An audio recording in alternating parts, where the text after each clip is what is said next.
Hello everyone. तो आज मैं एक रोमांस टाइप की एनिमे मूवी एक्सप्लेन करने वाली हूँ। इस मूवी की IMDb रेटिंग है 6.7, माई एनिमे लिस्ट की रेटिंग है 7.5 और 83% गूगल यूजर्स ने इस मूवी को लाइक किया है।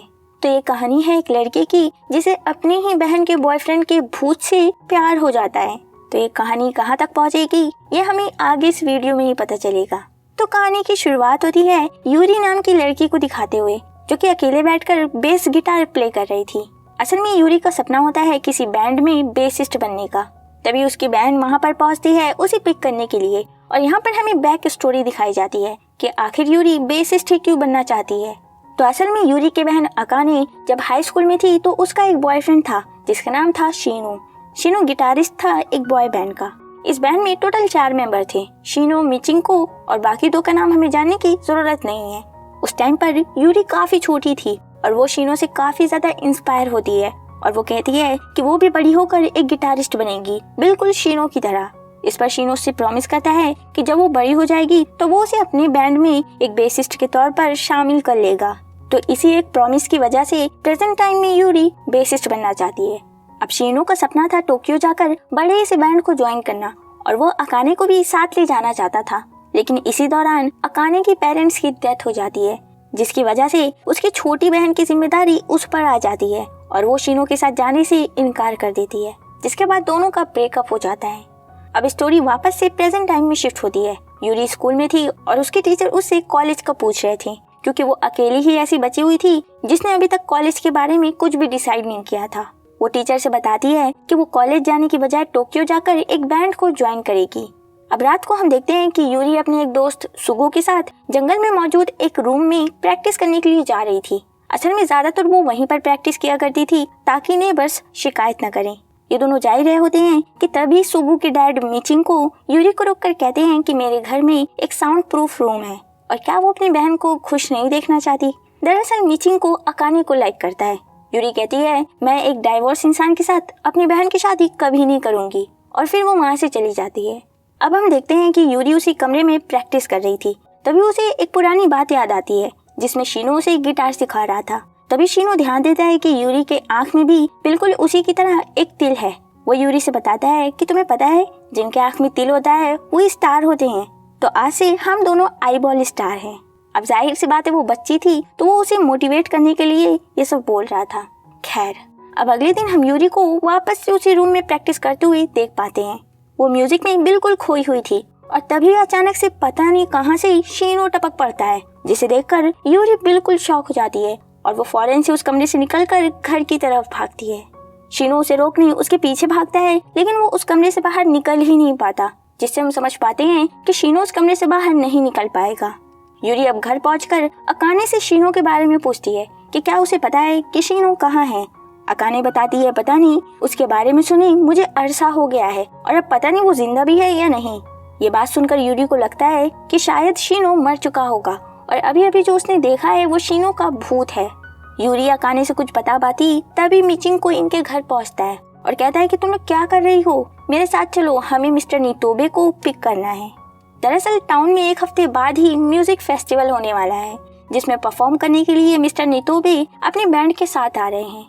तो अब मिचिंको, उसका बेटा, यूरी और अकाने ये सभी मेट्रो स्टेशन पहुंचते हैं और मेट्रो के सामने खड़े होकर मिस्टर नितोबे का वेट कर रहे थे। तभी मिस्टर नितोबे पीछे एक बड़े से ट्रक से एंट्री मारते हैं। अकाने की नजर जाती है नितोबे के पीछे खड़े गिटारिस्ट पर, जिसे देखकर वो कहती है शीनो। तभी यूरी की भी उस गिटारिस्ट पर नजर जाती है और तब उसे रियलाइज होता है कि वो तो सच में शीनो है। उसे देखकर यूरी की यहाँ पर सिट्टी पिट्टी गुल हो जाती है, क्योंकि अगर ये शीनो है तो जिसे उसने थोड़ी देर पहले देखा वो कौन था। अब यूरी वापस से सुगु के साथ उसी रूम में जाती है जहाँ पर यंग शीनो अभी भी मौजूद था। वो यूरी से कहता है मुझे देखकर भागी क्यों थी। यूरी डर जाती है और तभी सुगु उसके सामने खड़ा होकर कहता है हे तुम यूरी से दूर रहो। यूरी का नाम सुनकर अब वो उसे पहचान पाता है कि ये तो अकाने की बहन है। असल में जब इस यंग शीनो ने यूरी को देखा था तब वो छोटी बच्ची थी, इस वजह से वो उसे पहचान नहीं पाता। खैर, अब शांति से शीनो बताता है कि अकाने से ब्रेकअप के बाद वो इसी कमरे में वापस लौट आया था और बैठकर बहुत सारी चीजों के बारे में सोच रहा था। फिर अगले ही पल जब उसकी आंख खुली तो वो यूरी के सामने था। उसे लगा कि ये बस अगले दिन की सुबह है, लेकिन वो तो 13 साल बाद फ्यूचर में आ गया था। अब यंगर शीनो फ्यूचर में कैसे आया ये तो हमें आगे ही पता चलेगा। खैर, यंग शीनो कहता है छोड़ो, जो वक्त गुजर चुका वो गुजर चुका, अब मुझे टोक्यो जाकर एक बड़ा म्यूजिशियन बनना है, फिर अकाने के लिए मुझे वापस आना है। शीनो की इतनी पॉजिटिव एनर्जी देखकर ये लोग हैरान थे कि इस बंदे ने अभी अभी 10 साल का टाइम लीप किया है और इसे बिल्कुल भी परवाह नहीं। इस पर ये दोनों इसे बता देते हैं कि उसका ओल्डर सेल्फ जो कि 30 साल का है वो ऑलरेडी एक सक्सेसफुल म्यूजिशियन बन चुका है। शीनो ये बात सुनकर काफी ज्यादा खुश होता है और एक्साइटमेंट में बाहर की तरफ भागता है और बुरी तरह से लड़कर गिर जाता है। इससे इन दोनों को भी ये बात पता चल जाती है कि यंग शीनो इस कमरे से बाहर नहीं जा सकता। तो अब शीनो इन दोनों को समझाता है कि देखो, शीनो टाउन में वापस आ गया है और अगर शीनो और अकाने को एक साथ ला दिया गया तो मैं शायद अपने वक्त में वापस जा सकता हूँ। वहीं अब हम दूसरी तरफ देखते हैं कि नितोबे, शीनो, मिचिंको और अकाने ये सब मिलकर डिनर कर रहे थे। शीनो ने यहाँ पर काफी ज्यादा ड्रिंक कर ली थी जिस वजह से वो ड्राइव नहीं कर सकता था, तो अकाने उसे घर छोड़ने का फैसला करती है। अब रास्ते में ओल्डर शीनो से पूछता है कि अभी तक तुम सिंगल क्यों हो, क्या तुम अभी तक मेरा इंतजार कर रही थी? अकाने सोचकर जवाब देती है कि नहीं, मुझे नहीं लगता कि मैं अभी तक सिर्फ तुम्हारा इंतजार कर रही थी। इस पर शीनो कहता है कि वो भी वापस नहीं आना चाहता था, इस हाल में तो बिल्कुल भी नहीं। अब अगले दिन हम देखते हैं कि यंगर शीनो यूरी का लंच बॉक्स खा रहा था, जिस पर वो कहती है कि तुम भूतों को भी भूख लगती है? वो कहता है नहीं, भूख तो नहीं लगी, पर हाँ खाने का मन कर रहा था। खैर, अब अगले सीन में हमें दिखाया जाता है कि मिस्टर नितोबे के ड्रमर और बेसिस्ट को फूड पॉइजनिंग हो जाती है और इन दोनों का अब लाइव परफॉर्म करना काफी मुश्किल है। यहाँ पर अकाने मिस्टर नितोबे से कहती है रुकिए, आपको एक ड्रमर और बेसिस्ट चाहिए, वो तो यहाँ पर ऑलरेडी मौजूद है। अकाने का मतलब था यूरी और मिचिंको से। अब जब शीनो को ये बात बताई जाती है तो वो काफी गुस्सा करता है कि वो एक प्रोफेशनल है और वो किसी हाई स्कूल गर्ल के साथ परफॉर्म नहीं कर सकता। यूरी को ये बात सुनकर और भी ज्यादा गुस्सा आता है और वो कहती है ठीक है, मैं गिटार प्ले करती हूँ और फिर तुम देख लेना कौन बेहतर है और कौन नहीं। तो अब यूरी शीनो का ही पहला गाना जिसे उसने खुद लिखा था, गंधारा, उसे परफॉर्म करती है और उसे इतना अच्छा परफॉर्म करते हुए देखकर शीनो तो लाल पीला नीला होने लग जाता है। सीन शिफ्ट होता है और अब यूरी यंग शीनो के पास थी। वो कहती है क्या मैं प्रोफेशनल के साथ स्टेज पर परफॉर्म कर पाऊंगी? शीनो कहता है तुम कर लोगी, भूल गई क्या, हम दोनों आई बॉल स्टार हैं। ये लोग ये सब बातें कर ही रहे थे तभी अकाने इन दोनों के लिए कुछ स्वीट्स लेकर आ जाती है। शुक्र है कि शीनो वक्त पर छुप जाता है। अकाने के जाते ही शीनो रियलाइज करता है कि मेरे लिए तो ये कल ही की बात है जब हम दोनों का ब्रेकअप हुआ, लेकिन अकाने इतने सालों से अकेली है। आई होप कि दोनों जल्द ही एक साथ आ जाएं। अब शीनो इस कमरे में पड़े पड़े काफी ज्यादा बोर हुआ करता है, तो वो यूरी से उसका फोन मांगता है सिर्फ एक दिन के लिए और यूरी उसे दे देती है। अब अगले दिन ये लोग प्रैक्टिस कर रहे थे और प्रैक्टिस के दौरान यूरी थोड़ा सा आउट ऑफ सिंक हो जाती है, जिस पर ओल्ड शीनो उसे टॉन्ट मारता है कि बास प्ले करना लड़कियों का काम है ही नहीं।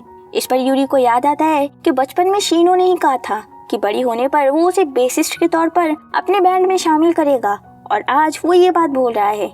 यूरी गुस्सा होकर उस पर चिल्लाने वाली थी कि तभी नाइट क्लब की कुछ औरतें शीनो से मिलने वहाँ पहुँच जाती हैं और सभी वहाँ से चले जाते हैं, लेकिन यूरी की दोस्त चिका वीडियो रिकॉर्ड कर लेती है और यूरी के फोन पर सेंड कर देती है। लेकिन यूरी का फोन तो यंग शीनो के पास था जो कि उस वीडियो को देख लेता है और वो ओल्ड शीनो को लड़कियों के साथ देखकर काफी ज्यादा गुस्सा करता है कि आखिर उसका ओल्डर सेल्फ ये कर क्या रहा है। अब यंग शीनो यूरी को मोटिवेट करता है बेस्ट परफॉर्मेंस देने के लिए, जिससे कि ओल्ड शीनो का घमंड टूट जाए। अब अगले दिन जब यूरी और मिचिंको प्रैक्टिस के लिए पहुंचते हैं तो शीनो आया ही नहीं था। मिचिंको बताता है कि शीनो का कहना है कि उनके साथ प्रैक्टिस करके उसकी स्किल्स खराब हो जाएंगी। ये बात सुनकर यूरी को काफी ज्यादा गुस्सा आता है और वो कहती है कि आखिर ओल्ड शीनो यंग शीनो से इतना डिफरेंट कैसे हो सकता है, आखिर ओल्ड शीनो के साथ ऐसा क्या हो गया जो कि वो इतना ज्यादा बदल गया है। खैर, अब ये दोनों अकेले ही प्रैक्टिस करने जाते हैं। वहीं चीका कन्वीनियंस स्टोर में जाती है जहाँ पर उसकी मुलाकात शीनो से होती है। सीन अब शिफ्ट होता है यूरी की तरफ। रात को वो उसी रूम में प्रैक्टिस कर रही थी। तब शीनो से कहता है कितना प्रैक्टिस करोगी, देर हो गई है, तुम्हें घर जाना चाहिए। यूरी कहती है नहीं, उसे अभी और प्रैक्टिस करनी है। शीनो पूछता है क्या तुम पढ़ाई नहीं करती? इस पर यूरी उससे अपना गोल बताती है कि कॉलेज की बजाय वो टोक्यो जाकर किसी बैंड को ज्वाइन करेगी। ये सुनकर यंग शीनो बिल्कुल खुश हो जाता है क्योंकि कोई उसके नक्शे कदम पर चल रहा था, मींस उसके ड्रीम को फॉलो कर रहा था। यूरी कहती है नहीं, ये बात नहीं है, टोक्यो जाने के पीछे मेरा कुछ और ही रीजन है। दरअसल यूरी टोक्यो इसलिए जाना चाहती थी ताकि उसकी बहन अपनी जिंदगी जी सके, क्योंकि बचपन से ही अकाने ने यूरी के लिए बहुत सारे सेक्रीफाइस किए थे और आज भी वो यूरी की वजह से ही अपनी जिंदगी में आगे नहीं बढ़ पा रही है। अकाने अपनी जिंदगी में आगे बढ़ी, इस वजह से यूरी टोक्यो जाना चाहती है। यूरी की ये सारी बातें सुनकर शिनो कहता है, वाह तुम कितनी समझदार हो गई हो। खैर, अब अगले दिन हम देखते हैं कि यूरी अपने क्लास में थी। तभी उसे अपने कुछ क्लासमेट से सुनने को मिलता है कि चीका कल एक बूढ़े आदमी के साथ घूम रही थी। ये बात सुनकर यूरी फौरन से चीका के पास जाती है और उससे पूछती है कि जिसके साथ कल तुम घूम रही थी वो शिनो है ना। इस पर चीका कहती है, ओह तो तुम्हें भी शिनो पर क्रश है। ये सुनकर यूरी कहती है, हाँ उसे यंग शिनो पसंद है, क्या इसमें कुछ गलत है। ये कहकर यूरी वहीं बैठकर जोर जोर से रोने लगती है और इसी के साथ सीन शिफ्ट होता है। अकाने घर पहुंचती है और वो देखती है कि आज यूरी घर जल्दी आ गई है। यहाँ पर यूरी अकाने से कहती है कि तुम शिनो के साथ टोक्यो क्यों नहीं गई थी। अगर तुम गई होती तो वो पुराने वाले शिनो की तरह ही होता, वो बिल्कुल नहीं बदलता। यूरी यहाँ पर अपनी बहन को बहुत सारी बातें सुनाकर घर से चली जाती है। अब अगले सीन में हम देखते हैं कि यूरी मिचिंको के घर पर थी। वो मिचिंको से कहती है, मैं तुम्हारी हेल्प करूंगी मेरी बहन के करीब आने में, क्योंकि वो बूढ़ा शिनो उसके काबिल नहीं है। मिचिंको यूरी से कहता है कि अब इसकी कोई जरूरत नहीं है। और यहाँ पर हमें पता चलता है कि असल में मिचिंको ने जानबूझकर मिस्टर नितोबे को परफॉर्म करने के लिए बुलाया था, ताकि शिनो भी उनके साथ वापस लौटे। क्योंकि मिचिंको के हिसाब से जब तक अकाने शिनो के साथ अपना मैटर सॉल्व नहीं कर लेती, वो किसी को डेट नहीं करने वाली। मतलब वो अपनी जिंदगी में कभी आगे बढ़ेगी ही नहीं। अब अगले सीन में हमें दिखाया जाता है कि म्यूजिक फेस्टिवल में सिर्फ 2 दिन ही बचे हुए थे और फेस्टिवल की तैयारी जोरों शोरों से चल रही थी। अब लाइटनिंग डायरेक्टर को सभी बैंड मेंबर्स की पोजीशन जाननी थी, जिसके लिए अकाने शिनो को ढूंढ रही होती है। वहीं दूसरी तरफ हम देखते हैं कि सुगु यंग शिनो के पास पहुंचता है और उससे कहता है, मैं यूरी को लाइक करता हूँ। हालांकि हमारे बीच में 10 साल का एज गैप है, लेकिन फिर भी मुझे इससे कोई फर्क नहीं पड़ता। मैं हमेशा उसकी साइड पर ही रहूंगा और बड़ा होकर उसे सपोर्ट करूंगा। लेकिन अब दिक्कत यह है कि वो तुम्हें पसंद करने लगी है। यंग शिनो से कहता है, देखो मैं सिर्फ एक स्पिरिट हूँ जो कि आज नहीं तो कल गायब हो जाएगी, इसलिए तुम्हें फिक्र करने की बिल्कुल जरूरत नहीं है। वहीं अब हम दूसरी तरफ देखते हैं कि अकाने शिनो को ढूंढते हुए उसके पास पहुंचती है। शिनो अकेला ही बैठकर गिटार प्ले कर रहा था। अकाने को देखकर वो कहता है, मुझे लगा था टोक्यो जाकर मेरे पूरे सपने पूरे हो जाएंगे। इस पर अकाने कहती है, लेकिन पूरे हुए हैं तुम्हारे सपने, देखो तुम अब एक प्रोफेशनल गिटारिस्ट हो। शिनो कहता है, हाँ और मैं इसके लिए शुक्रगुजार भी हूँ, लेकिन क्या सब कुछ छोड़कर जाने का फैसला ठीक था। अब इसके बाद अकाने कहती है कि अच्छा चलो अब मुझे अपना डेब्यूट सॉन्ग गाकर सुनाओ। मैंने तुम्हारा एल्बम खरीदा था, लेकिन मैं लाइव सुनना चाहती हूँ। तो अब शिनो अपना सोलो सॉन्ग, जिसका नाम होता है हर ब्लू स्काई, वो फनी वे में गाने लग जाता है और उसका गाना सुनकर अकाने जोर जोर से हंसने लगती है। वहीं यूरी दूर से इन दोनों को खड़े होकर देख रही थी और वो कहती है कि अगर कोई अकाने को इस तरह से हंसा सकता है तो वो सिर्फ शिनो है। गाना खत्म होता है और फिर शिनो अकाने से सेटल होने की बात करने लग जाता है। मतलब उसके सभी दोस्त एक सॉलिड जॉब के साथ सेटल हो गए हैं, सिर्फ उसे छोड़कर। इस पर अकाने कहती है कि ये तुम क्या बात कर रहे हो, इस जमाने में 30 की उम्र में भी सेटल होना बहुत जल्दी है, और वैसे भी मेरे बहुत सारे काम हैं जो सेटल होने से पहले मुझे पूरे करने हैं। असल में यहाँ पर शिनो अकाने से इनडायरेक्टली शादी की बात कर रहा था और अकाने इनडायरेक्टली ही उसे इनकार कर देती है। उसकी बातें सुनकर शिनो वहाँ से चला जाता है, जिसके बाद वो बैठकर रोने लग जाती है। उसके लिए शिनो को इस तरह से इनकार करना काफी मुश्किल था, क्योंकि अगर असल में देखा जाए तो शिनो के जाने के बाद वो उसे कभी भूल ही नहीं पाई। यही वजह थी कि उसने कभी किसी दूसरे बंदे को डेट भी नहीं किया और वो अभी तक सिंगल है, क्योंकि वो अभी तक शिनो का ही इंतजार कर रही थी। सीन शिफ्ट होता है और अब यूरी घर के किचन में कुछ ढूंढ रही थी। तभी उसे एक नोटबुक मिलती है जिसमें यूरी को खुश करने की सारी स्ट्रेटेजी लिखी हुई थी। नोटबुक पढ़कर यूरी को रियलाइज होता है कि अब तक उसकी बहन ने सारी चीजें सिर्फ उसे खुश करने के लिए ही की होती है, और इन सब के बदले में वो क्या कर रही है। यूरी घर से निकलकर यंग शिनो के पास पहुंचती है और उससे बताती है कि वो उसे लाइक करती है। शिनो यहाँ पर उसे समझाने लगता है कि रुको, मैं एक लिविंग स्पिरिट हूँ। यूरी उसे बीच में ही रोक कर कहती है, प्लीज मुझे बोलने दो, वरना ये फीलिंग्स उसके अंदर ही रह जाएंगी। यूरी कहती है, हाँ मैं तुम्हें पसंद करती हूँ, क्योंकि तुमने मुझे एक सपना दिखाया। तुम हमेशा मुझे मोटिवेट करते हो। तुम जब मुझे कंफर्ट नहीं भी करना चाहती, सिर्फ तुमसे बात करने पर ही मैं खुद ब खुद कंफर्टेबल हो जाती हूँ। जो कोई नहीं समझ पाता वो तुम समझते हो। हाँ मैं तुम्हें लाइक करती हूँ, लेकिन मैं उतना ही ज्यादा अपनी बहन से प्यार भी करती हूँ। अगर मैंने ओल्ड शिनो और अकाने को मिला दिया तो तुम गायब हो जाओगी, और मैं ऐसा नहीं चाहती, और मुझे समझ नहीं आ रहा कि मैं क्या करूँ। इसी के साथ सीन यहीं पर कट हो जाता है।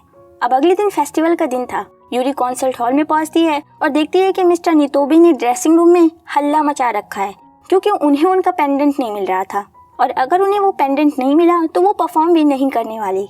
अब मिस्टर नितोबे की सारी फोटो चेक की जाती है, जिससे इन्हें पता चलता है कि टनल के पास कहीं पर ही उनका पेंडेंट मिस हुआ है, क्योंकि उस फोटो के बाद से ही उनका पेंडेंट फोटो में नहीं है। अब अकाने कहती है कि वो पेंडेंट लेकर आती है, तब तक बाकी लोग तैयारी करें। वहीं दूसरी तरफ हम देख पाते हैं कि ओल्ड शीनो उसी रूम के बाहर पहुंचता है जहां पर उसका आमना सामना यंग शीनो से हो जाता है। इसी के साथ सीन शिफ्ट होता है अकाने की तरफ। वो टनल में पहुंच गई होती है और उसे वो पेंडेंट भी मिल गया होता है। वहीं दूसरी तरफ हम देखते हैं कि मिचिंको को खबर मिलती है जंगल में उसी टनल के आसपास एक लैंडस्लाइड हुआ है।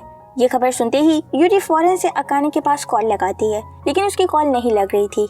यहाँ पर मिचिंको कहता है कि वो फौरन से मेन हॉल की तरफ जा रहा है, और जैसे ही उसे अकाने की कोई खबर मिलती है तो वो यूरी को बताएगा। लेकिन यूरी से तो रहा ही नहीं जाता और वो फौरन से वहाँ से निकलती है। सीन अब वापस से शीनो की तरफ शिफ्ट होता है और वो अपने यंगर सेल्फ को देखकर काफी हैरान था। यंग शीनो कहता है, क्या तुम उसी गिटार को लेने आए हो जिसे अकाने ने तुम्हें गिफ्ट किया था? ओल्ड शीनो कहता है, हाँ, लेकिन तुम्हें कैसे पता चला? यंग शीनो जवाब देता है कि अरे भाई, मैं तुम ही हूँ, ये कैसे भूल रहे हो? ये लोग आपस में बहस लड़ा ही रहे होते हैं और तभी यूरी वहाँ पर पहुंचकर बताती है कि अकाने मुसीबत में है। यूरी की बातें सुनकर ओल्ड शीनो कहता है, क्यों इतना परेशान हो? मिचिंको को कुछ पता चलेगा तो वो हमें इन्फॉर्म करेगा। ओल्ड शीनो का इतना ठंडा सा रिएक्शन देखकर यंग शीनो बिल्कुल गुस्सा हो जाता है और कहता है कि आखिर तुम इतने शांत कैसे रह सकते हो? अकाने मुसीबत में है और तुम सिर्फ इस तरह से खड़े हो। प्लीज मुझे निराश मत करो। क्या तुम म्यूजिशियन बनने के बाद अकाने के लिए वापस नहीं आने वाले थे? यहाँ पर यंग शीनो ओल्ड शीनो को काफी खड़ी खोटी सुनाता है, जिस पर दोनों में लड़ाई हो जाती है। लड़ाई के बीच में यंग शीनो कहता है कि उस दिन मेरे दिमाग में ये भी आया था कि मैं कहीं ना जाऊं और बस यहीं अकाने के पास रह जाऊं। यहाँ पर हमें ये बताने की कोशिश की जा रही है कि शीनो अपने अंदर के एक हिस्से को यहीं पर छोड़कर टोक्यो गया था। वो कहते हैं ना, दिल कहीं और दिमाग कहीं, वही शीनो के साथ हुआ था। उसने अपना दिल यहीं छोड़ दिया था और दिमाग वो टोक्यो लेकर गया था। खैर, अब यंग शीनो ओल्ड शीनो को साइड में धक्का देकर खुद बाहर निकलने की कोशिश करने लग जाता है और कहता है, ठीक है, अगर तुम नहीं तो मैं जाऊंगा अकाने को बचाने के लिए। शीनो की कोशिश देखकर यूरी भी उसका साथ देती है और उसे पकड़कर बाहर की तरफ खींचने लग जाती है। वहीं अंदर रखे गिटार की स्ट्रिंग अपने आप ही मूव होने लगती है और जैसे ही शीनो उस कमरे से बाहर निकलता है वैसे ही वो स्ट्रिंग टूट जाती है और शीनो आजाद हो जाता है। वो यूरी को लेकर फौरन से अकाने को बचाने के लिए निकल पड़ता है। वहीं ओल्ड शीनो भी इनके पीछे भागता है। अब जो यंग शीनो था वो हवा में उड़ सकता था, जिसकी वजह से वो ओल्ड शीनो से पहले ही अकाने तक पहुंच जाता है। सो फाइनली इन दोनों का आमना सामना होता है और ये दोनों कुछ बातें करते हैं। बातों के दौरान यंग शीनो कुछ लाइंस बोलता है जो कि आप स्क्रीन पर देख सकते हैं। दरअसल ये लाइंस अकाने ने जब लिखी थी जब वो हाई स्कूल में थी। फिर यंग शीनो कहता है, मैं खुशकिस्मत हूँ कि मुझे तुमसे प्यार हुआ। अब शीनो अकाने को टनल से बाहर लेकर आता है। सीन शिफ्ट होता है और अब ये चारों घर की तरफ जाने वाले थे। तभी यूरी कहती है कि तुम तीनों इस कार के थ्रू चले जाओ, मैं अकेले ही टैक्सी लेकर घर पहुंच जाऊंगी। ये तीनों उसे अपने साथ आने को कहते हैं, लेकिन वो इनकी बातें नहीं मानती। फिर अब हम देखते हैं कि ये तीनों घर की तरफ जा रहे थे और रास्ते में ओल्ड शीनो कहता है कि यंग शीनो ने मुझसे कहा कि मैं आगे बढ़ गया, लेकिन मैं तो अभी भी बीच रास्ते में ही फंसा हूँ। मैं कभी आगे बढ़ ही नहीं पाया, लेकिन मैं अभी भी हार नहीं मानूंगा। बातों ही बातों में ओल्ड शीनो ध्यान देता है कि यंग शीनो बैक सीट से गायब हो गया है। अकाने भी यहाँ पर शीनो को जवाब देती है, वो भी हार नहीं मानने वाली। सो फाइनली इन दोनों के बीच में सब ठीक हो गया था और इसीलिए यंग शीनो गायब हो जाता है। वहीं यूरी को रियलाइज होता है कि यंग शीनो गायब हो चुका है और बेचारी फूट फूट कर रोने लग जाती है। मूवी के लास्ट सीन में हमें दिखाया जाता है कि अकाने और शीनो की 2022 में शादी हो जाती है और इसी के साथ ये मूवी यहीं पर खत्म हो जाती है। सो अब मुझे लग रहा है कि आप लोग थोड़ा सा कंफ्यूज होंगे यंग शीनो को लेकर कि आखिर वो फ्यूचर में कैसे आया। अब देखिए, जब शीनो और अकाने का ब्रेकअप हुआ था तो उस समय पर शीनो ने अपने एक सूटकेस में सारी पुरानी यादों को बंद करके आगे बढ़ने का फैसला किया। लेकिन 13 साल बाद जब उसका टाउन में वापस लौटने का वक्त आया तब उसने उसी सूटकेस को वापस से खोला, जिससे उसकी सारी पुरानी यादें फिर से ताज़ा हो गई। तो मेरे हिसाब से शीनो का जो रिग्रेट था अकाने के पास वापस न लौटने का, वो रिग्रेट ही कहीं न कहीं यंग शीनो के आने की वजह है। उस रिग्रेट की वजह से ही ओल्ड शीनो ने यंग शीनो को समन कर लिया था फ्यूचर में। यहाँ पर गौर करने वाली बात यह है कि जिस रात ओल्ड शीनो टाउन में वापस लौटता है उसी दिन यंग शीनो भी पहली बार यूरी को दिखता है। तो ये सब मेरी पर्सनल थ्योरी है कि आखिर यंग शीनो कैसे फ्यूचर में आया। लेकिन आपको इससे ज्यादा इस पर ध्यान देना चाहिए कि आखिर डायरेक्टर इस कहानी से हमें बताना क्या चाहते हैं। ये मूवी एक हार्ड रियलिटी को काफी अच्छे से दर्शाती है कि कभी कभी हमें जो सपने सबसे बड़े लग रहे होते हैं, मतलब उन सपनों से बढ़कर कुछ और होता ही नहीं है, लेकिन बाद में उसी सपने और गोल के पूरे होने के बाद भी हम खुश नहीं होते, क्योंकि उस सपने को पूरा करने के लिए हमने जो सैक्रिफाइस दिए होते हैं वो हमें तकलीफ देता है। अब शीनो को ही देख लीजिए, उसने म्यूजिशियन बनने के लिए अकाने को छोड़ दिया, लेकिन म्यूजिशियन बनकर भी वो खुश नहीं था, क्योंकि उसकी खुशी तो अकाने से जुड़ी हुई थी और उसने उसी को छोड़ दिया था। सपोज आपका फ्यूचर सेल्फ आपके सामने आ टपके तो क्या होगा? वो आपसे सेटिस्फाई होगा या फिर शीनो की तरह डिसअपॉइंट होगा? यही सारे सवाल ये मूवी हमारे दिमाग में छोड़ जाती है। अब आप बैठकर सोचिए कि आप जो भी कर रहे हो वो आपकी यंगर सेल्फ को डिसअपॉइंट करेगा या सेटिस्फाई। मिलते हैं आपसे नेक्स्ट वीडियो में। Thanks for watching, bye bye.